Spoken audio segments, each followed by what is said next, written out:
Good afternoon, everyone. Welcome to the 3.14 Cyber Triage release webinar. We'll give this a couple more minutes here and or seconds here. Let some folks roll in here. I'll get my screen ready.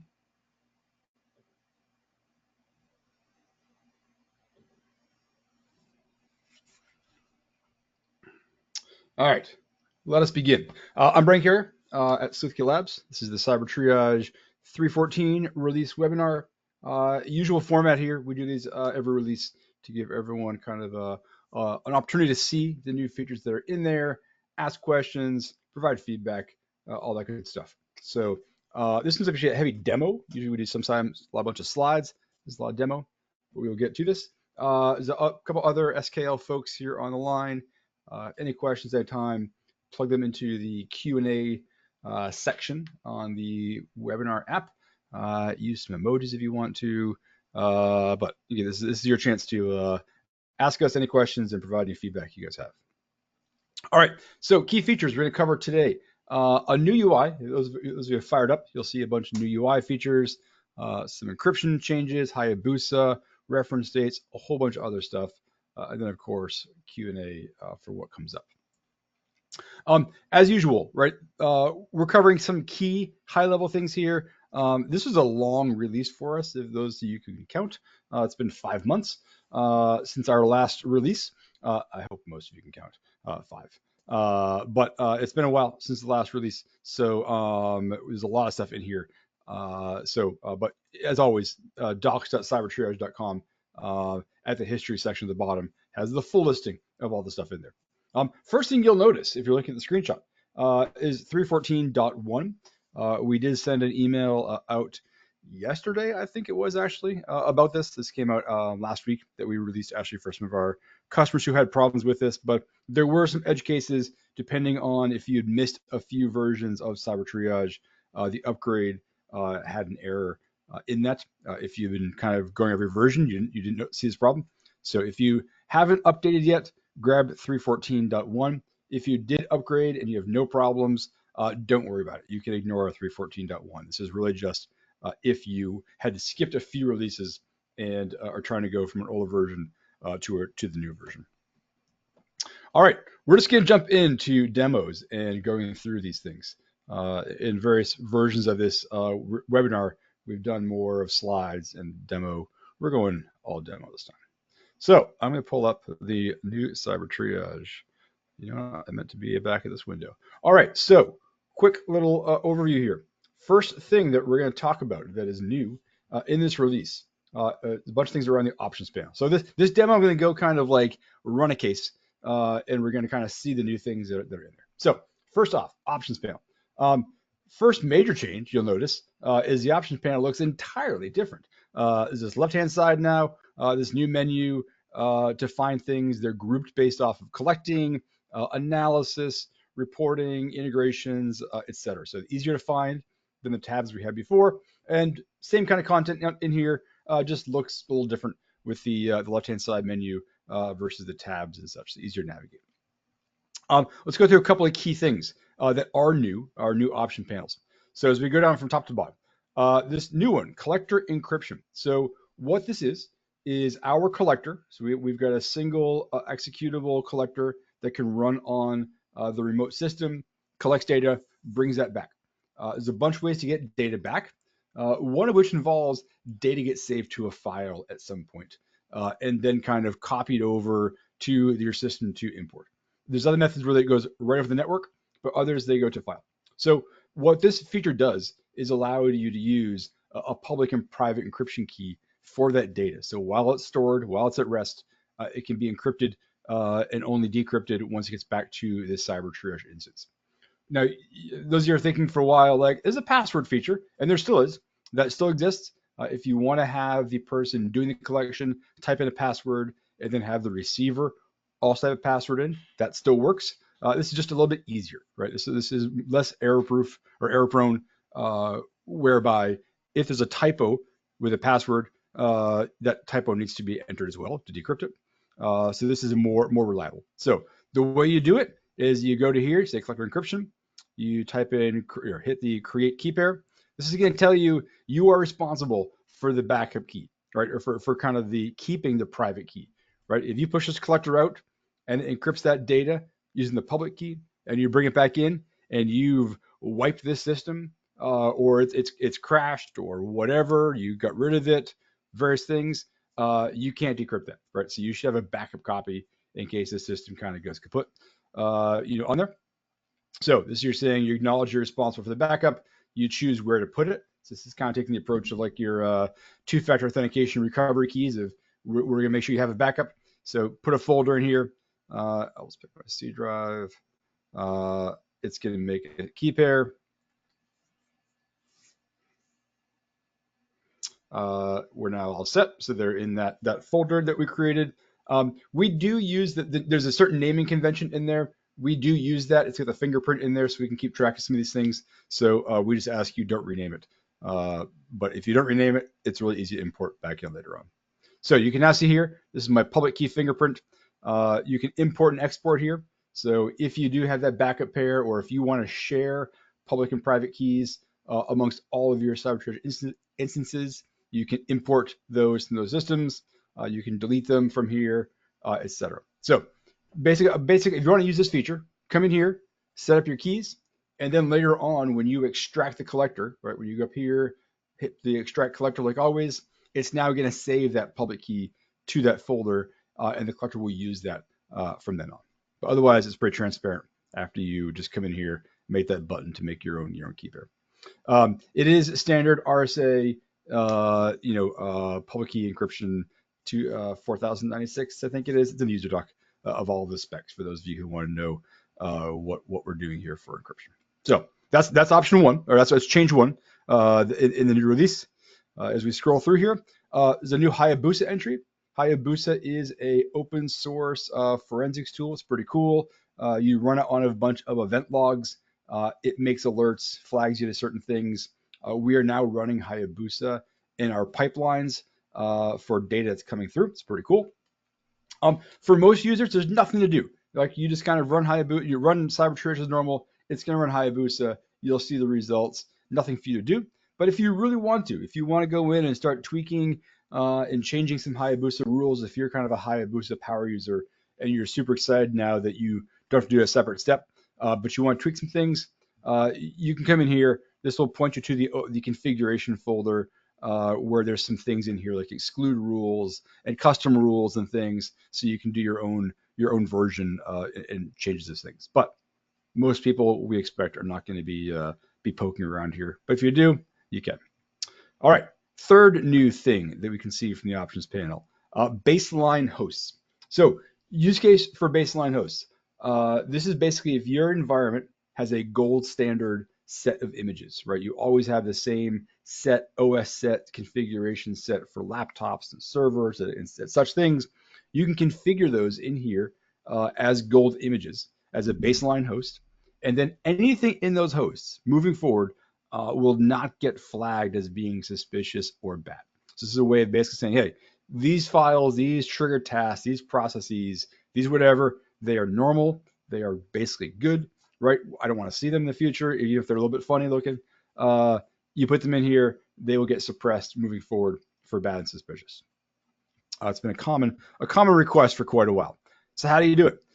You come in here, you basically ingest that host first, right? So you have that host. It's a disk image. You can pop it as a disk image. If it's a live system, you can run the collector on it. But you essentially take that system, you bring it in, you process it as a normal host in CyberTriage, and you come to baseline and you say, hey, I want to add a host as a baseline.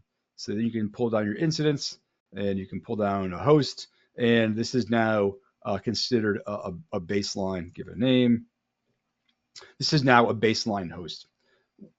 Moving forward, any hosts coming in that have the same files or same trigger tasks, same things, they're in those baselines, will be suppressed from any bad or good scores. A couple questions here that usually come up as part of this.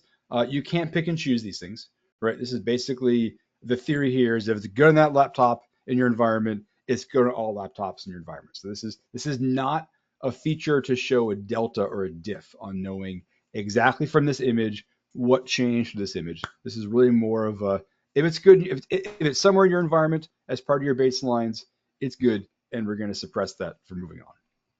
So you can't pick and choose which ones you are, which ones you want to apply. And if you want to remove them, you just go here and press delete, and they will get removed as baselines. The host is still there, right? We're not removing the host from there. We're just removing the idea that the host is a baseline for the system. Is there anything else on here? There's one more thing. Iris. So DFire Iris is under here under the integrations. DFire Iris is a case management system. It's open source platform that you can run for this. That a bunch of IR teams we know of are using this. This is kind of a beta feature. So some folks are using this and trying this. It is visible here, but it's not going to be turned on for any of you until you talk to us, and we can kind of walk you through that. But this is kind of a new, kind of a effort here to kind of integrate more with other tools versus being standalone. So if you use Iris and it's interests you, let us know, and we can talk with you to better integrate that into your system. The basic concept here is after you've done your analysis in Cyber Triage and you have this integration enabled, you hit a couple of buttons, and what it does is then push the data into your DFire Iris instance. So it's things like a timeline entry, right? In Iris, you make a case, you make assets, which are hosts. This will push in the bad and suspicious items, so you get a timeline of events in there. Some people use Iris to make their final report and merge data from different places together. It'll also push IOCs in there, so you can correlate with feature things. We do that as well, but some folks want to use Iris for that. So we'll push that IOC information in there as well. So again, if you're an Iris customer or your user, let us know. We can talk more about this integration. If you haven't seen it before, check it out. It may be interesting for you as well. One last quick thing, which I'm looking at my notes here. Kind of the encryption here kind of ties in this whole idea of uploading data to S3 and cloud storage. This is where this request has been common of, hey, I'm going to push it to the cloud, but I want to make sure it's encrypted while it's in the cloud. For heaven forbid, my bucket is open or something, and someone makes a mistake on the cloud storage. We have a script called the deployer script that allows you to integrate Cyber Triage with Defender, CrowdStrike, SentinelOne, etc. We just pushed out a new version of that a couple of days ago. For those who have never seen it before, so here, let's tap.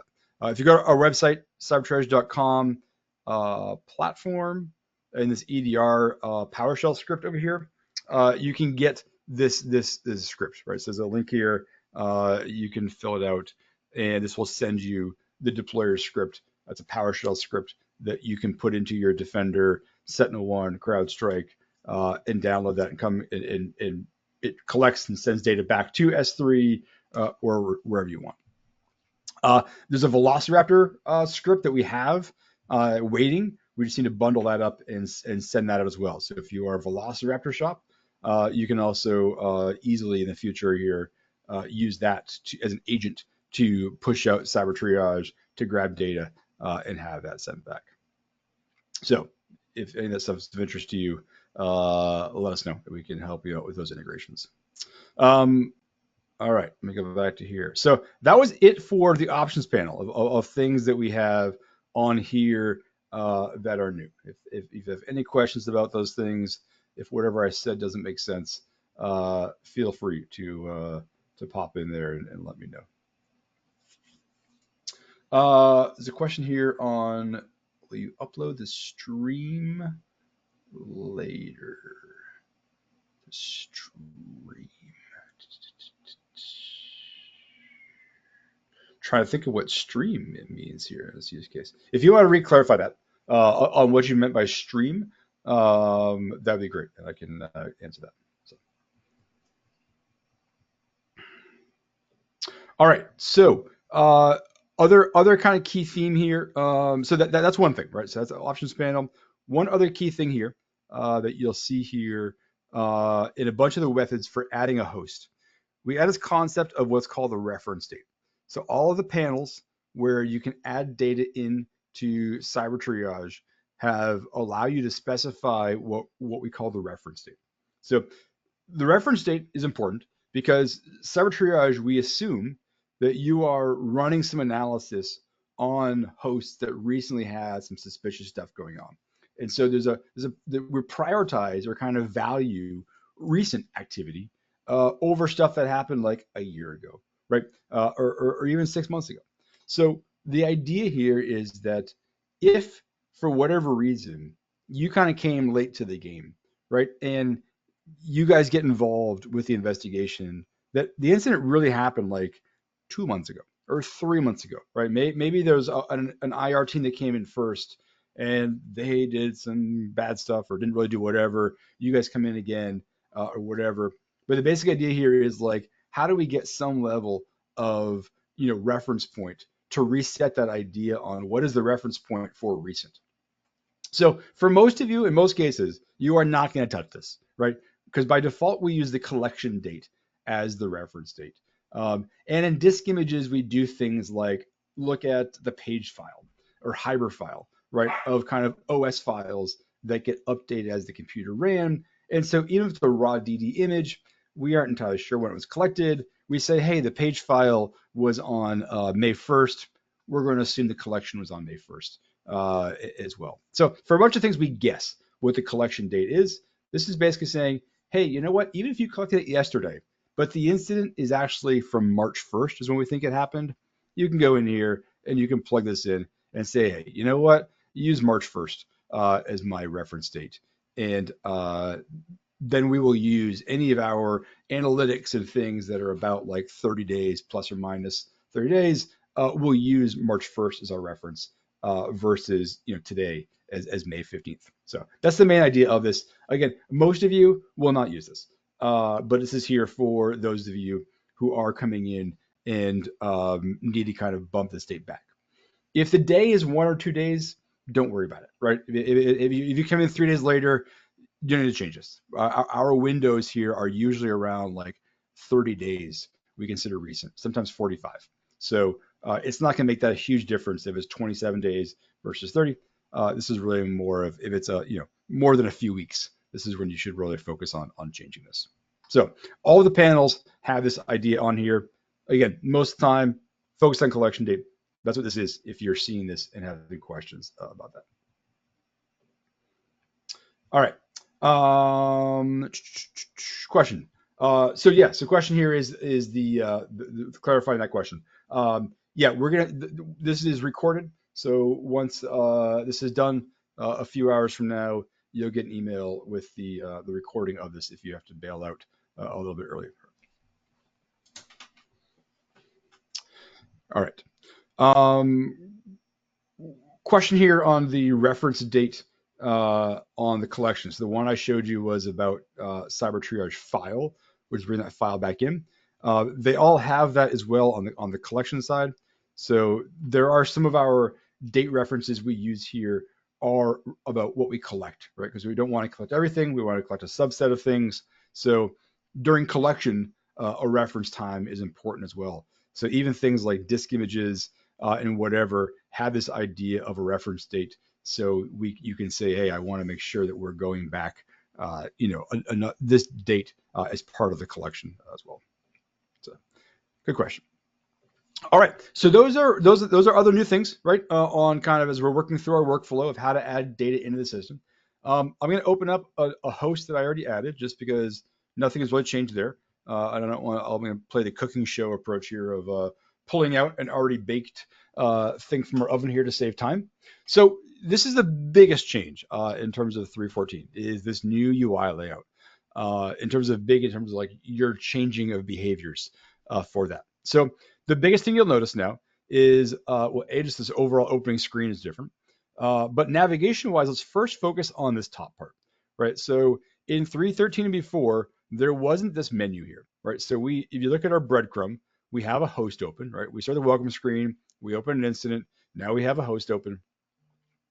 We are now inside that host, right? And this new top menu is different, or is new, right? So what these represent are the 4 phases that we like to talk about how to do investigations, right? If you're coming to an endpoint and you're kind of analyzing this and triaging this and understanding what's going on here, we recommend that there's kind of 4 phases to that process.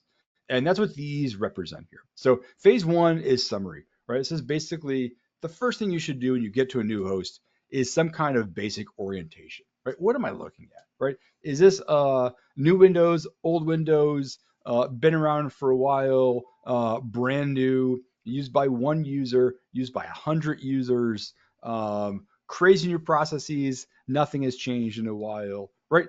These are all basic questions that are valid. Everyone's different, right? Every host is a bit different in terms of how they're used by. So the basic first step before you kind of dive in and before you can answer questions about what's normal is some basic orientation around what happens on the system. So you start here in summary, and then these are basically a bunch of different kinds of data that you should know about for your summary.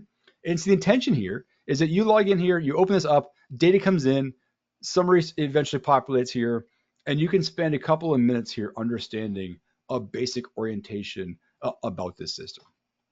And then from then, you're going to go on to the notable items, which definition wise, and we'll dive this a little bit later on, are the bad and suspicious things that we flagged for you. So second step is get first orientation, then kind of understand what was automatically scored for you, correct some of them, elevate some of them, downgrade some of them. And then if you want to, kind of go into the all items, right? This is kind of the deeper dive. Like, yeah, fine, Cyber Triage flagged 3 processes, but I want to see all 126 of them to kind of review if the other 123 are interesting or not. And then finally make a report. So this idea, this up here is basically your flow as you're going through the investigation. You're going to go, kind of tab by tab through these things. So let's start with summary. The opening one in summary is the bad items timeline. So these are, you can see here, this is the eval data set. Anyone who's opened Cyber Triage before, it's the same data set that we've had for a while, as you can see by the dates, which we should fix. But this is basically, kind of 3 bad, 20 suspicious items on here. So there's 4 entries here because there's actually 2 timestamps on one of them, but there's 3 core entries here. This is basically your view on, hey, this is a time sequence for what was flagged as bad. So your goal here as a brand new host is kind of, what are the basic idea of things that are known? What are the time frames? Are they all tight? Are they spread apart? How recent are these to today? Right, these are obviously way in the past from this eval data set, but this is the basic idea of, hey, are these yesterday or today or day before? Basic context here, sorted by time, so you can get some idea of working backwards in some ways on, here's the last thing that happened, this happened before that, this happened before that, and you can build up your story in some ways on what happened on this system. So that's kind of first orientation view.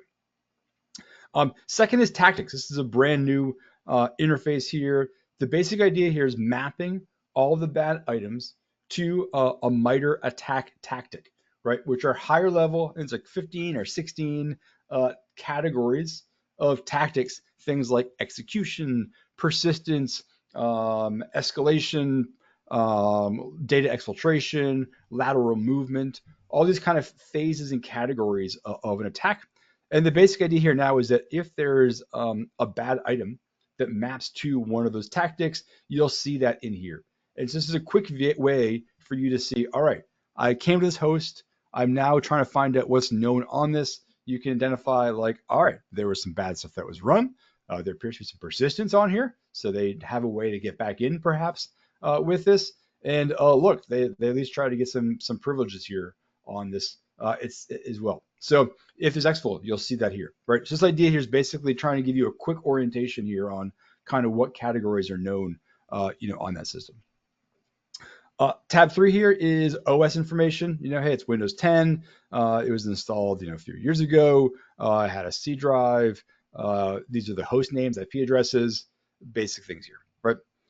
Login summary. This is basically going to give you information on how many users logged into the system and where often they come from, right? This view here was in the old UI as well, just kind of more of once you went into the inbound logon section.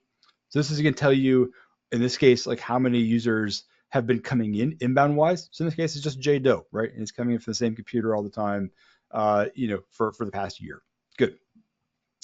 If all of a sudden we saw like, hey, Brian's coming in now last month, that could be more interesting, right? Of kind of why is this person coming in here for the first time? But if we're coming in here saying J Doe's always been here, this is probably not an instance where someone's account was taken over and they log in here for the first time to get closer to something that they want to steal or something. Outbound is similar, kind of a histogram here on like where does J Doe usually go, and we can see here some new trends, right? That J Doe has gone to 3 computers for quite a while, and now they are going to 4 new ones in the past month. We should look into this, right? It's maybe interesting to know. But from this overview, I know I've talked a bunch here, but as you scroll through here yourself, you realize that all right, it's one user. It's been coming in. They had some pattern of going outbound, and that changed. We should look into that maybe as part of that, and not a crazy amount of failed logins. Right? There's one failed login in the past month. That's not a crazy number in the grand scheme of things. Last thing for orientation is process summary. This is basically an idea on like what is new on the system, right? There's thousands of processes, so it's overwhelming to look at processes. But this is basically on focusing on kind of what's new on that system. So these are new triggered tasks within the past 30 days. So we can see here that a PowerShell with some arguments here was created in the past 30 days, as well as this Java updater in app data was also created. These are both suspicious, right? And they both get flagged as such. It's a suspicious icon here. So you would have seen this as well once you start going through the items. This is basically, again, it's more of a way on, hey, you should know about new persistence. So this is that way of focusing you and showing these to you. This could be empty for hosts that have nothing new on that system. These are new processes with new files. Love to get you guys' feedback as you use these tools on cases. The goal here is basically figure out like, hey, what started running for the first time, on the system, with of course the caveat that some things are just are dormant for a while and ran for the first time now. There's things that new programs that run all the time. So the idea is that we keep this list short, but some idea on like, hey, is this a tool that an attacker may have brought onto the system and started running with? This is not going to focus. This is not going to flag too many things like living off the land, right? If someone runs ping for the first time, they never ran, but it's been on the system for a year and a half. It won't show up here, to be honest. But the idea here for this view is really kind of focus more on new things brought in that were launched, not the routine things that have been there for a while. So that's the quick idea, right? So the kind of the rundown, the flow of using this, which is hopefully faster than what I've been talking about here, right? Is kind of come in here, bad items, skim through these things, quick reference here on time frames for things, kinds of things that are being found. Go to the tactics view, get some orientation around the bad things and what we've known about kind of where the attack cycle and phases are known. So maybe about the host, so maybe about users, so maybe about processes, but kind of build your orientation up around the system, with that. I guess I have questions, plug them in as we go through there, or even just kind of questions about the kind of methodology around the process or whatever. Other kind of quick comment here. There's a bunch of things on what we used to call our host dashboard that are now moved. Most of them you'll find down here, right? So when you come to the summary view, there's a little gap here, and these bottom ones are things that are more about like the case overall or the incident overall. So analysis jobs is where you'll find things around, what background tasks are doing, how to restart malware scanning, how to get your offline hashes for malware analysis, redo the pipelines, etc. is all around analysis jobs. Collection information is all about things like what data types are collected, source files. This was a panel before on the host dashboard, and data issues also was a host panel, dashboard panel before, where you'll find things like collection errors, or analysis kind of comments or things. But any kind of, if you have any questions about like, was there an error parsing this file? I don't see it. You'd go here to see if those are there. All right, so that's summary. So summary is kind of overview of data, summary data, as well as kind of general incident level information. So next phase is review notable items. So for those of you who are experienced Cyber Triage users, we would before tell you to go to the the bad items view and the suspicious items view. They were two separate views grouped by path to kind of reduce the information you see. Those are now gone, right? Let me jump ahead. If we go to examine all items, this is basically the old excuse me, original UI, just the top has been removed, right? There's no more house dashboard. There's no more bad items. There's no more suspicious items. Those all got moved to over here. But otherwise, these other ones are all the same. So the idea of this review notable items is merging together the bad and the suspicious into one view with the main idea that it's easier to review the suspicious ones with the bad ones in context, right? So we used to have the bad items timeline on the right. You could refer back to it. But the idea here is that, you know what, let's just fuse them all together here, right? And sort them by time. Because it's also easier to kind of review some of these things with the idea of time in mind versus honestly some of the grouping by path, which made it harder to figure out like where is this happening in relation to some other stuff. So this is the new view. Love to get feedback, honestly, on like if this is better for you, you like this better, or the versions before. But one of the common things that we got as kind of feedback, and that we all did as well when we used it, was to kind of make sure it was sorted by time so that we had that as our reference. So that's just the default now. So you come in here, you're seeing all the items, suspicious of bad, merged together, sorted, decreasing. So this is the most recent thing here up top. So again, in our evaluation data, the most recent things to get flagged are these zip files that are encrypted, some WMIC things, performance test updater, which is some malware, etc. So the basic use case here is scroll through these things. Everyone has their own way of doing some of these things, right? Some just want to focus on bad, which is probably a good idea. Others want to do kind of just go time based. So if you just want to go by bad, right, with the theory that the bad items have the lowest false positives, so it would be reasonable to say, hey, I'm going to first look at the bad items and verify they are in fact bad. One approach is to scroll down and just focus on the red icons, and you can say, hey, I want to look at this one, understand it's bad or not. You can also filter. So there's a new filtering panel up here. Here, I'll cancel out. This icon here, this little line with dots, you'll see it in a bunch of panels now. This opens up the set of filters. You could say, hey, I just want to see bad items, and do this, and you'll see these three bad items on here. This is the same what you'd have seen before in the bad items view in Cyber Triage, and we can look at these things and figure out kind of what they are. Again, the usual process. This is the same as before. That this is a file. We can go to the file tab, scan results. It's Mimikatz. It's information, all that kind of stuff. So let me go back here to show the suspicious ones as well. So once you go through the bad ones, you can go through and then scroll through all these other suspicious ones to kind of make some decisions on like, oh yeah, this PowerShell that ran right before the Mimikatz, yeah, that's pretty suspicious. I'll take a look at that, and you can decide what to do with that. Same process as before with all these things. One other new thing that we've changed, again, kind of a longer term request here, but let's go into some of these. Like, so in this incident, TeamViewer is not suspicious, right? It's not part of the incident. We just know from our environment that TeamViewer is there. It got flagged because TeamViewer is being used a bunch in incidents, but from time wise, we know it's a couple months before.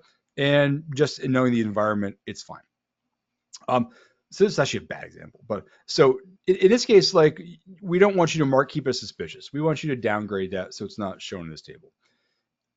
In prior versions, the only option you had was to say that's good, right? It's not suspicious. It's good. That's fine. There are some folks that are a bit nervous about marking some things as good. And in the case of TeamViewer, this is a bad example, right? So TeamViewer may have been that's like, you know what? Yeah, no, TeamViewer really is good. Like, don't show it to me anymore. This is normal for us. Let's just say this Office document, to pick on this as a different example here. This is actually malware in this case. But let's say it wasn't. But you're uncomfortable marking it as good because we know it's not bad, but maybe you don't really know that it's not, 100% good, right? This is not a Microsoft signed executable coming out of the installer or whatever. So you can now mark this as unknown. You couldn't before, but now you can say, hey, you know what? I just want to kind of say this file is not suspicious for the reasons down here. So you can mark it as unknown, and it's going to remove have a little suspicious thing removed. But the difference here is that that file can be made suspicious and bad again in the future, right? It's basically saying the unknown is saying, yeah, it's not suspicious for the reasons that Cyber Triage thought it was suspicious, but it may be suspicious for other reasons. But you know what? I reviewed them. Don't show them to me for those reasons. But if something else comes up in the future, let me know again. Whereas the marking it as good is basically saying, you know what? Never show this thing to me again. I know it's good. I'm going to certify it's good. Don't show it to me again. So this has been a long-term request. So that's a new option. So as you're going through these things and you're a little bit uncomfortable about committing to something as being good, but you look at our reasons why we flagged it, and you're like, that's not a problem. Unknown is now an option, for you. Um, we can talk more if you want to about this, but this is basically, very similar to kind of how we would always have you use cyber triggers in the past. You're going through these. Couple of key differences though. There are things to point out. So in this, so there are some hosts that end up getting a very high number of suspicious items, mainly because they have really good audit logging and they're recording every single process that launches. And there's a process that is really suspicious and it launches 1,000 times. And so you may have 1,000 suspicious entries for one process that just launched a whole bunch. Um, so if you now come in here, you're like, yeah, that process is fine. Do not worry about it, and you mark it as unknown, or you mark it as good. Uh, we are now going to recommend those other instances in that same host to say, hey, that happened 909 other times. Do you want to also downgrade those? And you can say yes, and they all get squashed down. But that wouldn't happen before. So that helps with kind of if you have a really noisy process and you want to quickly squash them down. So just mark one of them and you should get the rest of them recommended as well. The other thing you can do is there's these filter in buttons up here now. So if this one, for example, had like 1,000 other ones, you can say filter in. This is not going to work in this one because it's the same, there's only one of them. But if you did this one, this would basically just show all of those 1,000 ones on there. You can then multi-select and also change the scores. This is a different way of, if you're someone who likes to multi-select and change the score, you can do that. You can have them all shown here, multi-select, change the score. If you're someone who wants to use a recommendation engine, just flag one. It'll recommend the others. It's the same thing at the end of the day. Let me pull up my notes to make sure I'm not forgetting anything on here. That's the basic idea. So that's kind of over here. So again, play around with that with the filtering. You can do other filtering here on here. Filtering here, basically, you can filter on artifact type. This is a new feature. You do date range if you really want to. You can put text in here to only show artifacts that have a certain name in it. If there's an analysis result that's kind of noisy for you, like unsigned executables, you can choose to suppress those. So the basic idea here is that there are some, honestly, I would consider edge cases, edge hosts that just have crazy number of false positives on the suspicious things, or they actually are in fact bad. There's just a lot of occurrences, and it can get overwhelming for investigators to have like 1,000 things here. And the filtering here is basically a way to kind of help you organize that. Of either saying, hey, yeah, there's 1,000 of these, they're all bad, elevate them all up. There's 1,000 of these things, they're actually okay. Let's squash them down. But the filtering here is gonna help here to kind of navigate some of those systems. Example items is the exact same thing as before, as I mentioned before. I think nothing really changed here. Actually, a few things changed here. Let's talk through them. Timeline changed. So timeline looks much nicer over here before. So before it, timeline became a bit overwhelming sometimes, right? When you were scrolling through stuff, and it was easy to lose track of the fact that you had past days or the data itself past days.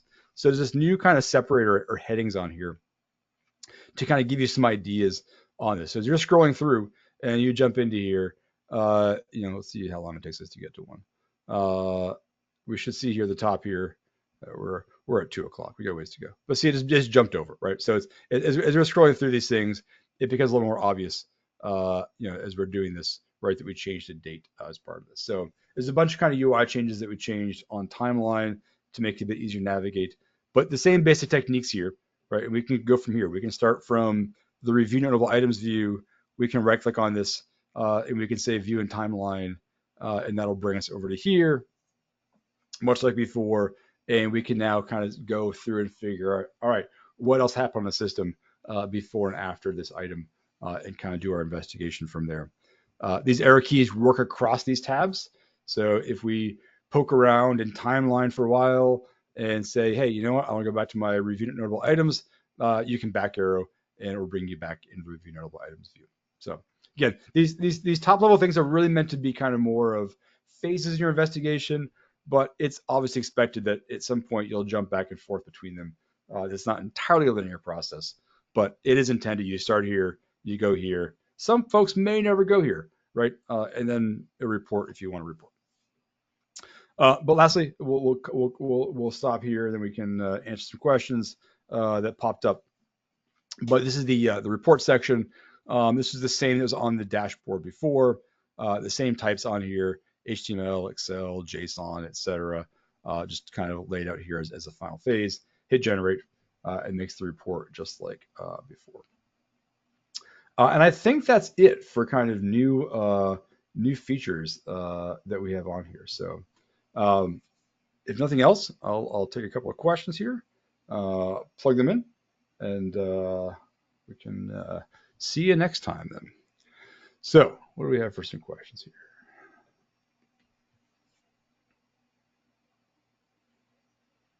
It's a question here on the scoring.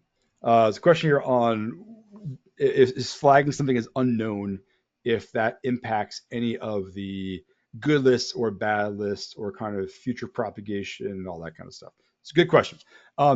We actually updated in the user doc, kind of better defining all of the different behaviors with scoring. So I can actually pull that up and send that out in a second here. But when you score something as bad, we do remember that. And moving forward, we're going to make sure that any of those things are also flagged as bad.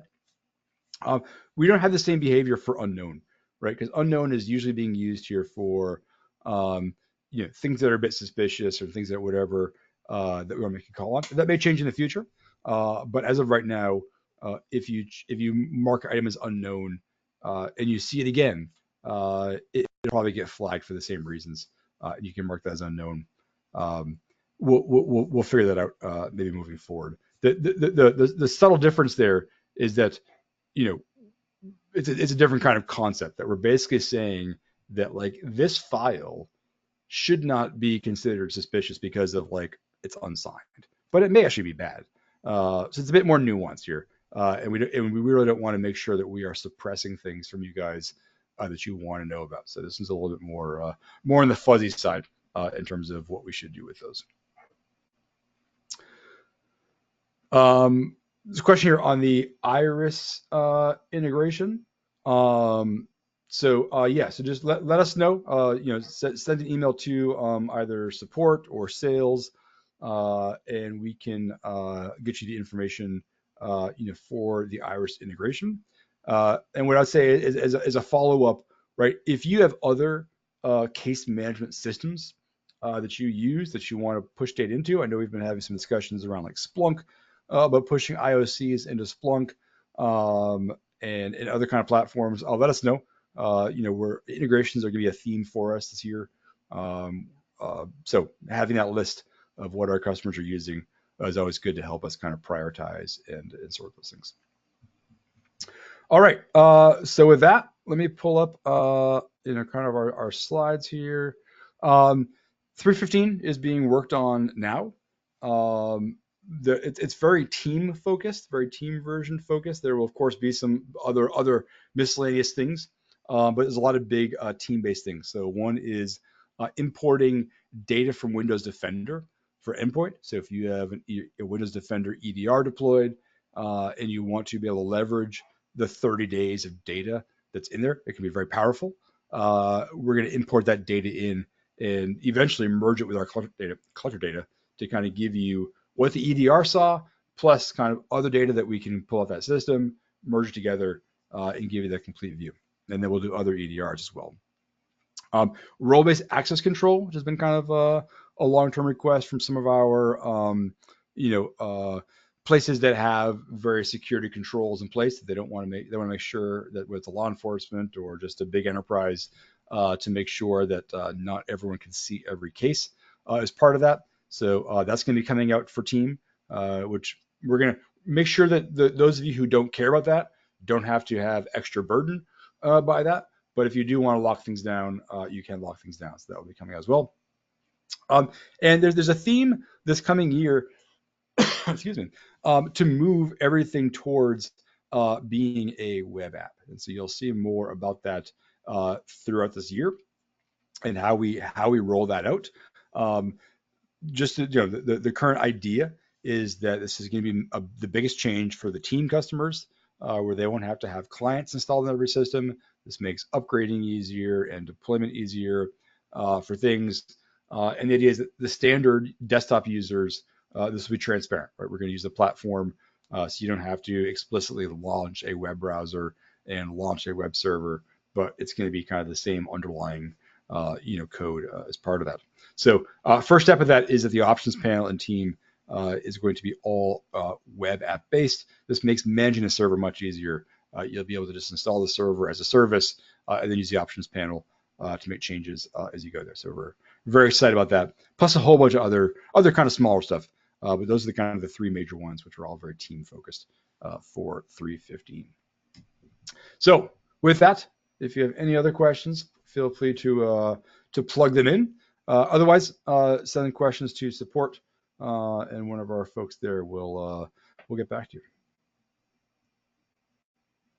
All right. So with that, thanks again, and we will see you all next time.